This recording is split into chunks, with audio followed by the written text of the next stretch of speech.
Vía Pública. ¿Cómo están ustedes? Muy buenas noches, bienvenidos a Vía Pública. La Cámara de Diputados aprobó en general el proyecto que permite un segundo retiro de los fondos provisionales de las AFP. Con esto, la iniciativa fue despachada al Senado de la República para continuar con su proceso legislativo. El texto, impulsado por la diputada Pamela Giles, contó con un amplio respaldo de los legisladores de Chile Vamos también, pese a la postura contraria que manifestó el gobierno, que incluso advirtió la posibilidad de llegar al Tribunal Constitucional con esta materia. El proyecto, en su idea de legislar, contó con 130 votos a favor, 18 en contra y dos abstenciones en su aprobación. Con esto superó ampliamente el quórum requerido para seguir adelante su tramitación constitucional, ya que necesitaba 93 votos a favor, es decir, 3/5 de los integrantes de la sala. Este amplio respaldo, incluso más que en el primer 10%, este amplio respaldo podría contener la intención del Ejecutivo de ir al Tribunal Constitucional, lo mismo que pasó en el primero, pero al final el gobierno se desistió. En esta idea también se aprobó en esta jornada la indicación unánime del proyecto que permite el retiro de fondos para enfermos terminales, iniciativa que ya había sido aprobada en la Comisión de Constitución. Esta, a diferencia de la que tramita el gobierno en Comisión de Trabajo, establece que el retiro del 100% de los fondos disponibles para los afiliados en este caso. Vamos a la mesa de conversación para conectarnos con el economista Guillermo Larraín, ex superintendente de AFP y académico de la Facultad de Economía y Negocios de la Universidad de Chile. Guillermo, buenas noches, gracias por recibirnos. ¿Cómo estás? Hola, ¿cómo está Matías? Muy buenas noches a todos. Muy buenas noches. ¿Cómo poder mirar este problema, separar, nos ha costado tanto hace mucho tiempo, lo que significan las AFP y lo que significa el sistema de pensiones, que es algo más amplio? Las AFP están dentro de un sistema de pensiones.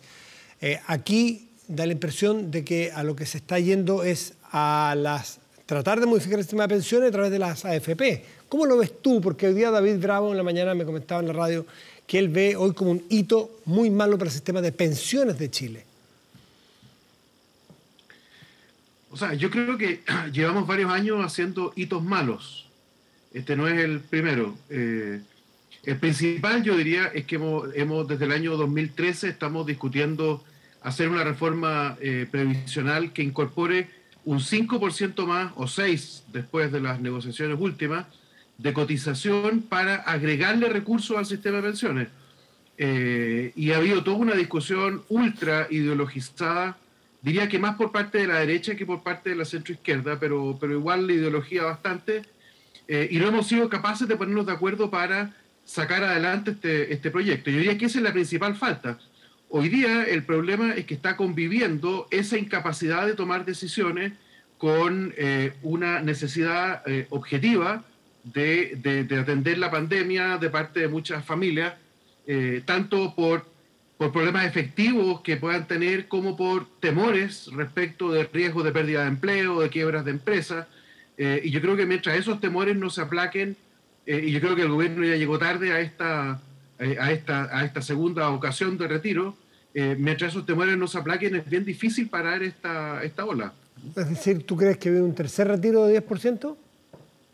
No, yo espero que no, pero es que eso depende, creo, bastante del gobierno. O sea, el gobierno yo creo que tiene primero que entender el problema. El problema es que el problema existe. O sea, hay una necesidad objetiva de muchas familias de atender problemas de financiamiento de su vida diaria, pago de deuda, qué sé yo, colegio, cuentas, arriendos, etcétera.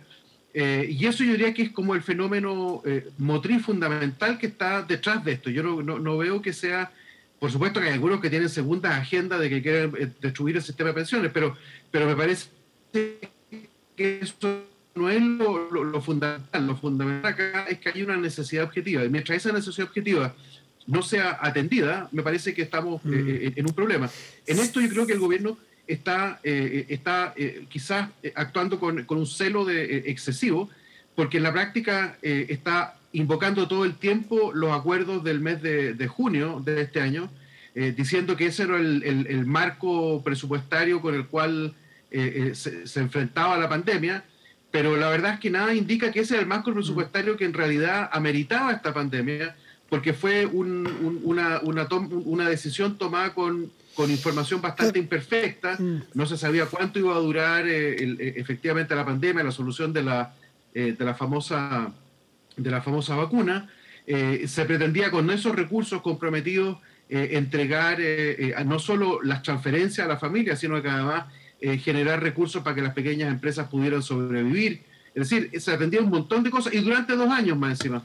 Y vemos que en el primer retiro del 10%, ya en ese retiro salieron 15.000, o llegaron, si ustedes quieren, a la familia, 15.900 millones de dólares, que es prácticamente la totalidad de lo que ese acuerdo de junio pensaba que iba a ser necesario en 2 años para atender todo el fenómeno. Entonces yo creo que acá, desgraciadamente, es un problema complejo, porque es un shock absolutamente gigante, absolutamente inédito, no hay experiencia, y creo que en el gobierno en esto fue llegando tarde, bien desde el principio, y generó un poco esta ola que es difícil de parar ahora. ¿Tú te imaginas, si esto tuviera que ver con que el gobierno llega temprano o tarde, en algún momento la oposición reconociendo que el gobierno llega bien?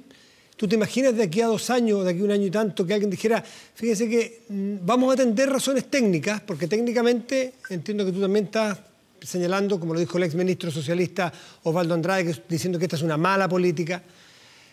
¿Te imaginas en algún momento, que tú también entiendes de política, no solo de economía, que alguien diga en la oposición, ¿saben qué? No, este 10% está muy alto en las encuestas, pero no lo vamos a apoyar porque en realidad ahora el gobierno lo hizo muy bien? ¿Te parece posible? No, pero es que hacerlo... Primero, yo estoy, por supuesto, desde el punto de vista previsional, creo que esto es una mala idea. Se lo he dicho siempre y lo ratifico ahora. Ahora, cuando yo digo hacerlo bien, quiere decir atender necesidades de transferencias inéditas para las cuales nuestra institucionalidad no estaba totalmente preparada, en el contexto de un gobierno muy débil, que está con una oposición muy fragmentada, donde no hay liderazgo ni en el lado del gobierno ni en el lado de la oposición. Entonces se presta para un juego donde no hay ningún actor que imponga disciplina. Guillermo, y eso el gobierno tendría que haberse dado cuenta desde el principio, y por lo tanto ser mucho más activo en llegar con solución. A esto me refiero con hacer bien las cosas. Entender que ese es el problema, punto 1, y punto 2, llegar con soluciones financieras, no solo para los sectores de ingresos más bajos, que fueron los que efectivamente siempre se han beneficiado de la política social, sino que también para los sectores de clase media incluso hasta media alta, que en este shock particular necesitaban un tipo de tratamiento que el 10% les da una respuesta, pero que el gobierno tardó mucho en construir esa respuesta. A eso es lo que me refiero con hacerlo bien. No es hacerlo bien políticamente, es entender el problema y llegar con instrumentos adecuados. Sí, mi pregunta era si tú te imaginas esta posición en algún momento encontrando que alguna propuesta, de algún instrumento planteado por el gobierno, esta oposición diría, sí, es buena. O sea, es cada vez más difícil. ¿Lo has visto? Tienes razón, Matías, es cada vez más difícil. Es imposible. Yo creo que esto es posible, capaz que sea imposible, yo no digo que no. Entonces, ¿será ese el factor? Los parlamentarios oficialistas también están apoyando esto. No, oye, entonces, si esto no es un empate, claro. Cuando se armó una coalición, por así decirlo, donde es virtualmente imposible detener eso. Yo honestamente no sé cómo se va a detener. Yo creo que espero que el gobierno, después de esto, ojalá que no se aprobara, pero yo creo que se va a aprobar. Si es que se aprueba, tiene que cambiar de estrategia. Si tú fueras diputado, ¿qué votarías? Y reconocer las situaciones que está viviendo, porque si no, capaz que esto se repite una tercera vez. Yo creo que sería desastroso. Sumando y restando, para Guillermo, esa estrategia, yo creo que hay que tomar una ofensiva bastante clara respecto de la reforma previsional que está siendo discutida. Hasta el día de hoy esa respuesta todavía no es clara. ¿Qué es lo que vamos a hacer? ¿La vamos a hacer o no la vamos a hacer? ¿Qué contenidos va a tener? Hay que encantar, hay que negociar. Pero la verdad es que el gobierno le ha costado llegar con esas propuestas a tiempo. Yo creo que eso en parte explica que tenga este problema con su propia coalición. Y no digo que la oposición vaya a encontrar maravilloso lo que está pasando, pero sí creo que es necesario darle algún elemento para que se pueda armar un equilibrio político distinto al actual.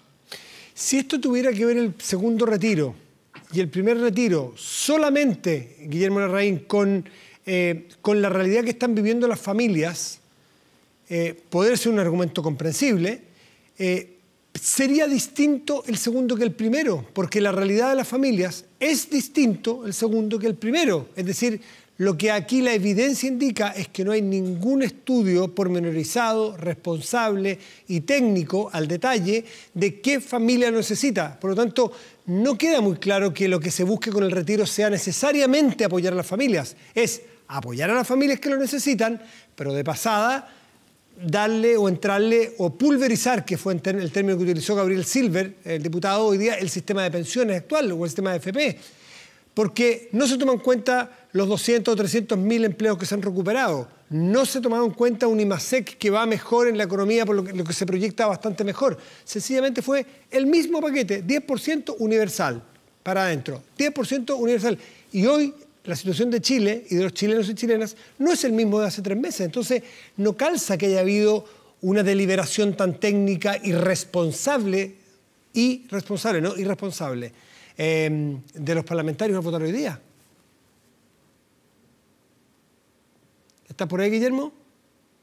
Ahí sí. Guillermo, ahí sí. No sé si alcanzaste a escuchar. Sí, que no calza que... No calza que el argumento que sea solo ayudar a las personas, porque hoy día hay menos personas que ayudar según las cifras. O sea, hay muchas personas muy necesitadas, pero hay menos, porque la economía de hoy no es la misma hace 2 meses, la cantidad de gente desempleada no es la misma hoy hace 2 meses, y no se determinó a quién sí y a quién no, sino que da la impresión de que es al bulto. Yo creo que esta es una mala política pública. Yo quiero insistir en eso. Yo creo que no hay ningún estudio así yo creo que usted tiene razón. No hay ningún estudio pormenorizado que diga quiénes necesitan, quiénes no necesitan.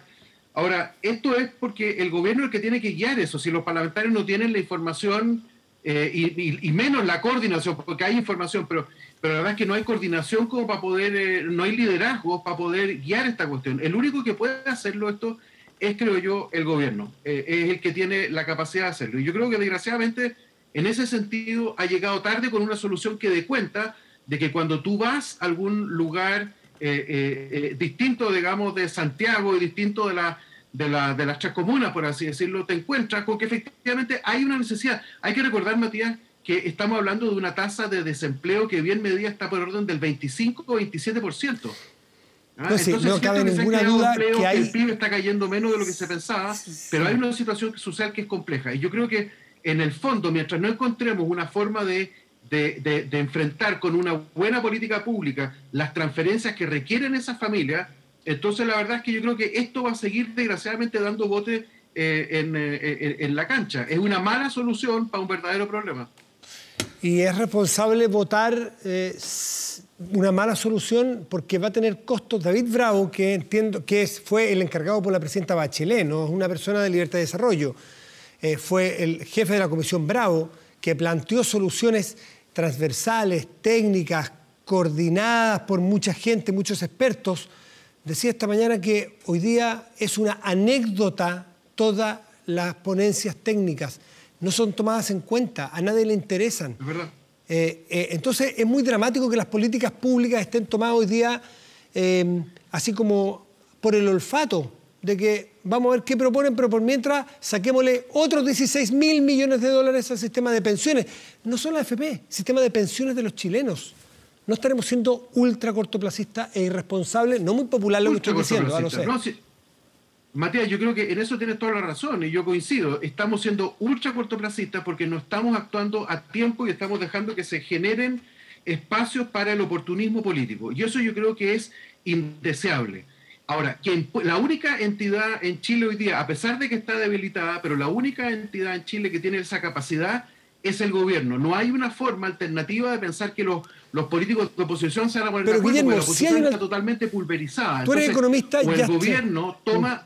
Sí. Tú eres economista y has trabajado en políticas públicas y yo no. O sea, yo soy un ciudadano de a pie que entiende pocaso de esto.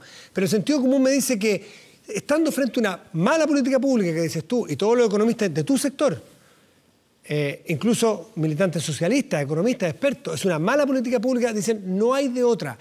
Pero a lo mejor sí hay de otra. Te voy a poner un ejemplo, insisto, desde la República de la ignorancia de un ciudadano común y corriente.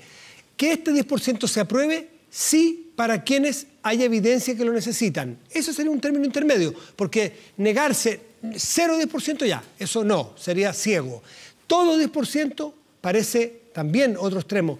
No hay nada entre medio donde yo diga, las personas que hayan perdido el empleo, que tengan menos ingresos, esas personas podrían retirar el 10%, por ejemplo. Hay una política pública que es menos mala que retirarla de manera universal sin pagar impuestos, además. No, acá eso, por ejemplo, lo del pago de impuestos es una muestra súper clara de la improvisación con la cual se ha hecho esto. De hecho, mucha gente diciendo que no quieren que haya letra chica, como si pagar impuestos fuera letra chica. La verdad es que esa es letra grande. Necesitamos que Chile pague impuestos para poder hacer sostenible el Estado y los beneficios que estamos creando. Entonces eso no es letra chica. Ahora, yo te quiero insistir, yo creo que acá tenemos un problema de fondo que es pandemia, desempleo, que requiere un tipo de transferencias que debiera venir del Estado y que no está viniendo del Estado, y por lo tanto se está recurriendo a este instrumento que es sacar las platas de las AFP. Es una mala solución, el problema es verdadero, pero eso no se resuelve solo con, por ejemplo, esta idea que me parece que es razonable plantearla, pero hay que plantearla en un contexto que dé cuenta de todo el problema que estamos enfrentando, porque tenemos simultáneamente una reforma previsional que está ahí, digamos, que está pendiente de hace muchos años, y yo creo que si el gobierno no es capaz de armar un paquete que dé cuenta de la necesidad de corto plazo de transferencia, de la necesidad de echar a andar la reforma previsional y de alguna forma armar un paquete coherente, yo creo que vamos a tener este problema desgraciadamente prolongado. Yo esto lo he dicho desde hace un mes por lo menos, que hay que armar un paquete de cosas, no hay que pensar que es una sola medida, hay que comprometer al Parlamento para discutir un paquete de medidas que le dé básicamente satisfacción, si tú quieres la palabra, satisfacción a visiones que existen sobre estos problemas que son efectivamente debatibles, las soluciones de fondo. Bueno, ahora hay algunas partes de este proyecto que tocaste ahí al pasar, que es interesante ver cómo se explica desde el punto de vista técnico el que alguien personas retiren, personas que algunos no lo necesitarán, que igual lo retiren, personas que no han perdido el empleo, personas que tienen niveles de ingresos que están sujetas a pago de impuestos y que esta plata que retiran no va a estar sujeta al pago de impuestos. ¿Cómo te explicas tú que la centroizquierda esté planteando que la gente con más dinero retire plata sin pagar los impuestos por esos ingresos? Esto es pura improvisación, yo creo que en eso estamos de acuerdo, yo creo que es absurdo esto. Como te dije, hoy día oí un parlamentario que decía que el pago de impuestos era letra chica. ¿Cómo hacer letra chica que una persona pague o no pague, digamos, un impuesto que le corresponde según su nivel de renta? Estamos en el terreno de la improvisación y eso yo creo que hay que reconocerlo y está mal. Eso creo que no hay duda al respecto. Guillermo Larraín, ex superintendente de AFP, muchísimas gracias por esta conversación esta noche en Vía Pública. Que estés bien. Gracias. Buenas noches. Chao, chao. Hacemos una pausa, volvemos a la vuelta aquí en nuestra entrega. Vamos a conversar con Pepe Rodríguez Elizondo, experto en la política peruana, para tratar de entender qué está pasando en nuestro vecino país. Esperemos.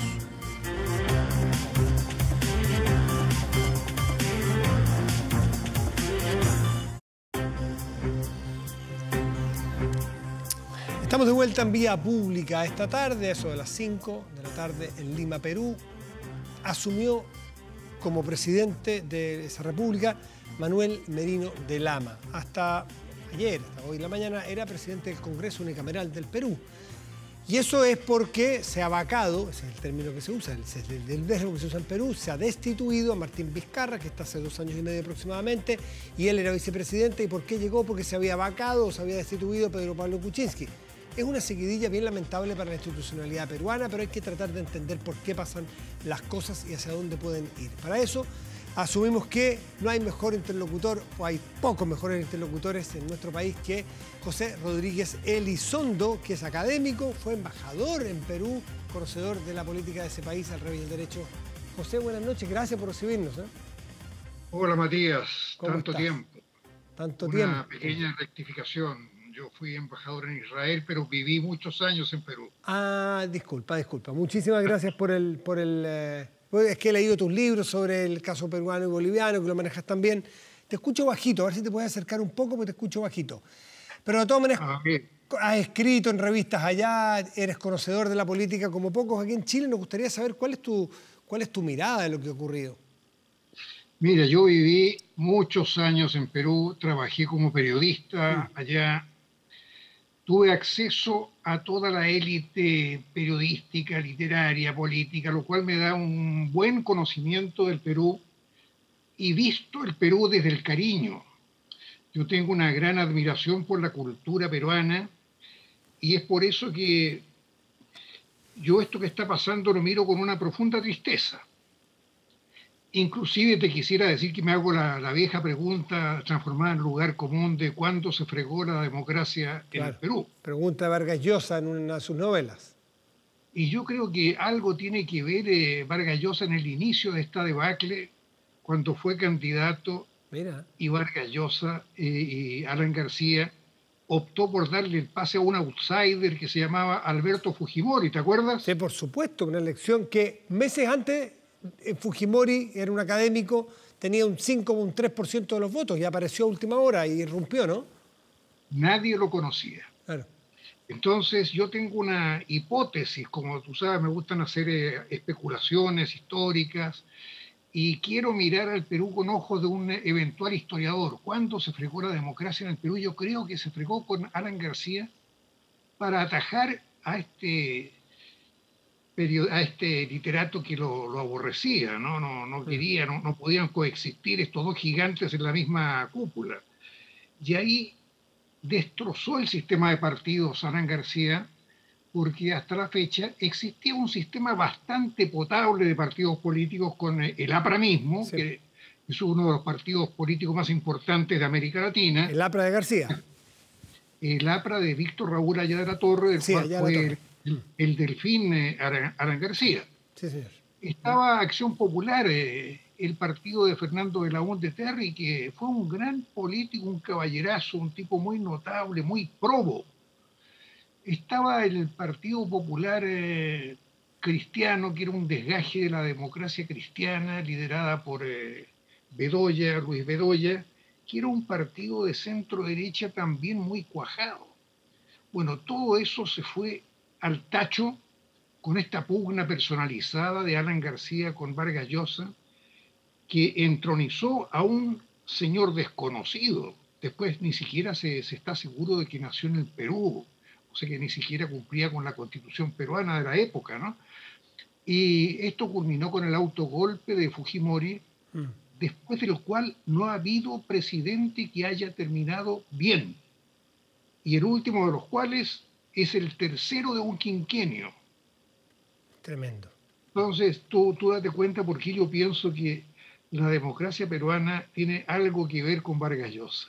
Claro, claro, claro. Bueno, los egos, quizás los personalismos y el no poder dialogar y no poder hacer acuerdos, ¿no? Pero en fin, es muy notable lo que acabas de decir porque vamos hacia atrás.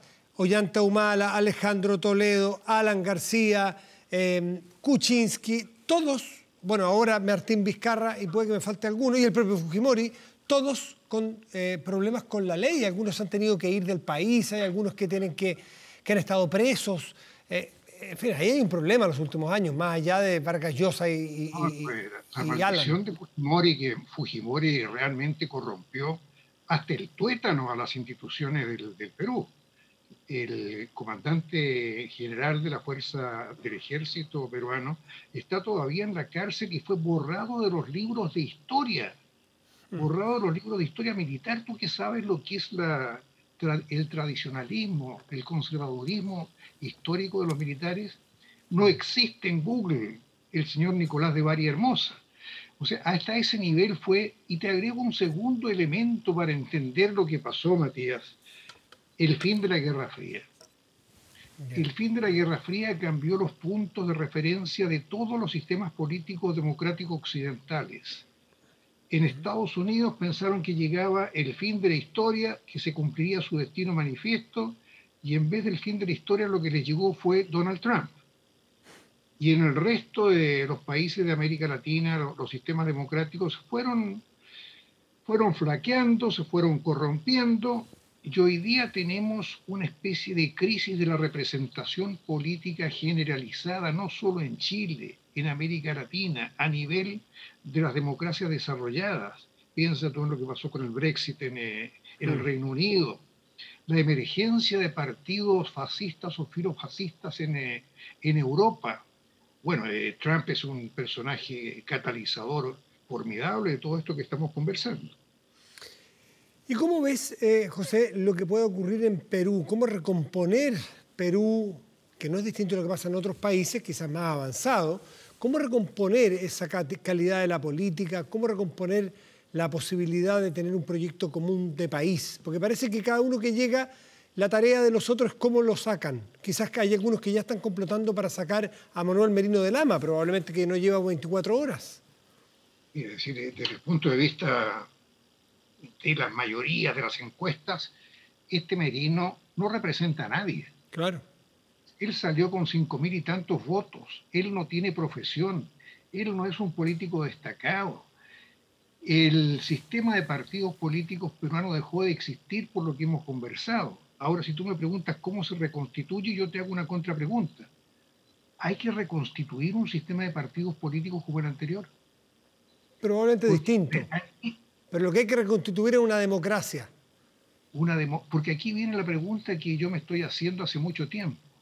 Existía una especie de dogma sagrado con respecto a la democracia, según la cual el soporte necesario y absoluto de una democracia son los partidos políticos. Yo desde hace algún tiempo he llegado a ponerle un apellido a los partidos políticos, los buenos partidos políticos, es decir, los que cumplen con ciertos requisitos. No es que los partidos políticos en absoluto sean soportes de la democracia, lo son si representan, si son efectivamente representativos de segmentos populares o de todo el pueblo, si es que somos grandilocuentes. Si en vez de legislar para sí, para autoprivilegiarse, piensan en proyectos país, empiezan a preocuparse de los problemas concretos de la población y no de los juegos de poder. Con esto que estamos conversando, yo creo que tú perfectamente bien me puedes preguntar si no estoy pensando en mi propio país con lo que te estoy diciendo. Pero por supuesto, si no estamos tan lejos, nosotros hacemos, y no estamos tan lejos en las lógicas de Trump y Biden, que lo que acabamos de ver este fin de semana. En nuestro país, y lo vemos en Argentina, en Brasil, en Perú, lo vemos en muchas partes, y ese es el drama, por eso que uno recurre a la gente que sabe. Yo estoy bastante preocupado, he escrito muchas columnas con respecto a esto. Mientras yo hablaba que la democracia nuestra estaba en estado de coma, después escribí una diciendo que este plebiscito había sido una especie de ventilador para la democracia. O sea, yo no soy optimista bobo con respecto a lo que nos está pasando con la democracia chilena. Siento mucho que esta democracia nuestra, que fue ejemplar realmente en algún momento, hoy día esté en esta crisis de la representación tan grande, en el cual un sistema de partidos políticos está más preocupado de cómo desbancar a un presidente de Cámara que salió en condiciones más o menos extrañas, están más preocupados de dónde encontrar un resquicio para votar otro ministro más. Y lo que deberían estar preocupados es cómo hacemos una mejor política sanitaria para el futuro, cómo establecemos resguardos para que los pensionados no queden sin ninguna pensión para el futuro, cómo están legislando para la coyuntura según la popularidad, según los juegos de poder. Entonces, esto a mí me tiene enfermo, Matías.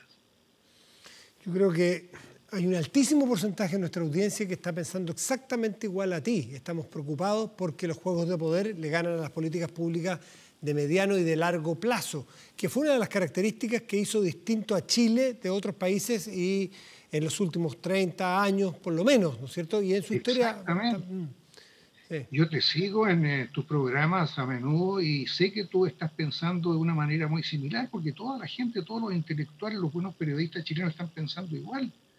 Yo te cuento, Matías, que en mi época de estudiante universitario íbamos al Senado a escuchar los discursos de los senadores. Claro. ¿Se te ocurre a ti que yo tendría un alumno que en la Facultad de Derecho mía alguien iría a escuchar discursos de senadores o de diputados hoy día?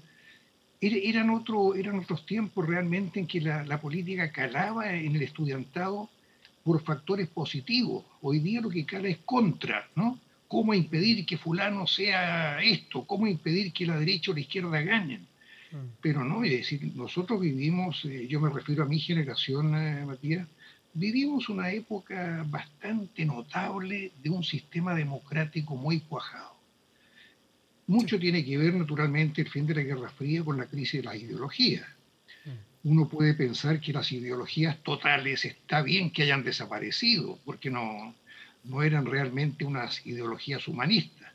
Pero junto con las ideologías totales se fue el mundo de las ideas. Los partidos hoy día no funcionan por ideas, por proyectos país.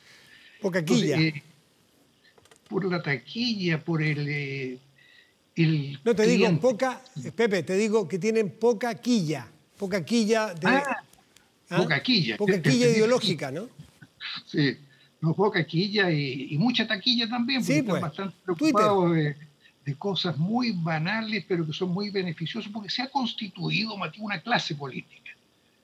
Dime tú, ¿en qué están de acuerdo nuestros políticos, los del Perú, los de muchos países? Están de acuerdo en sus privilegios. 6 años nos hemos demorado en rebajar un porcentaje de los sueldos de los parlamentarios. Es decir, cada año que ha pasado ha significado un sueldo completo de lo que tenían antes, que provocaron el problema. ¿Cuánto nos estamos, qué juegos de poder se están haciendo para que las restricciones en los cupos no los perjudiquen a los incumbentes?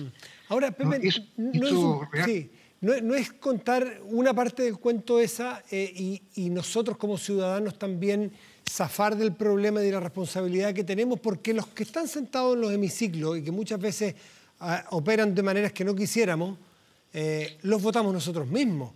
Y votamos al más simpático, y votamos al de mi partido, aunque no me guste, aunque lo haya visto, o al de mis simpatías, y no elegimos idoneidad. O sea, nosotros somos corresponsables de quien está legislando hoy día. La democracia es representativa de la ciudadanía. A mí me parece que a veces hay facilismo de echarle toda la culpa a los políticos. Y los políticos lo elegimos nosotros. Es una ley de vasos comunicantes, Matías.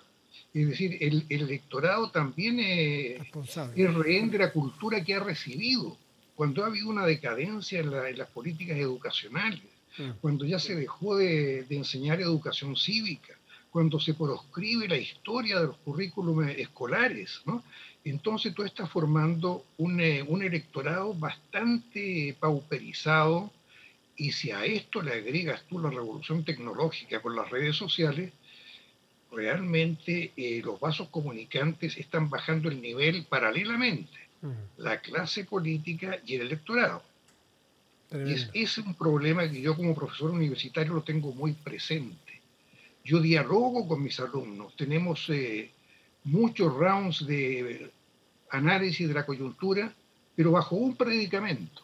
Yo no soy predicador y yo soy, como digo en semi-ironía, un extremista de centro. Yo quiero que ellos piensen con su cabeza, que los estudiantes realmente recuperen esa época de oro de la Universidad de Chile, cuando proveíamos de buen personal político a la política chilena. José Rodríguez Elizondo, bueno, vendrán días mejores, de mayor optimismo y horizontes más claros en la política latinoamericana y mundial y chilena, donde prime la razón, donde prime el diálogo, donde se tome en cuenta la técnica y la mirada de largo plazo, que al final es lo que divide un poco lo bueno y lo malo. Pepe, muchísimas gracias como siempre por atendernos. Y te agrego que el periodismo tiene muchísimo que hacer, Matías. Muchísimo que hacer, muchísimo que hacer. El temor a caer mal, el temor a que te tilden de A o de B, el temor a que te baje el rating, que es una lecera, es parte de lo que tenemos que ser responsables, sobre todo los que ya estamos más viejos, ¿no? A no querer caer bien, no ser tan simpaticón. Así es, pues, Matías. Gracias, Pepe. Ha sido un gusto estar contigo de nuevo. Como siempre, gracias. Chao. Buenas noches. Hacemos una pausa y volvemos en Vía Pública.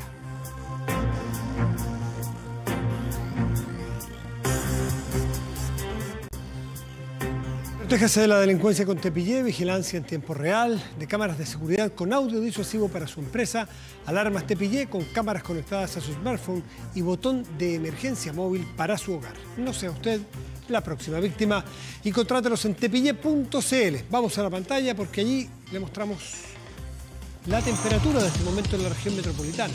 No, 24horas.cl primero, que es nuestro portal de noticias. Hay que apurarse. Vamos en orden, mire. Esto es preocupante. El senador Navarro fue internado de urgencia por una afección cardiovascular. Así que atención con la salud de este parlamentario y usted cualquier detalle lo puede leer ahí y naturalmente atentos a lo que ocurra, porque vamos a estar informando en nuestro canal 24 siempre sobre las noticias. Le deseamos toda la suerte del mundo al senador Navarro y su recuperación. Hacemos una pausa y volvemos a estar.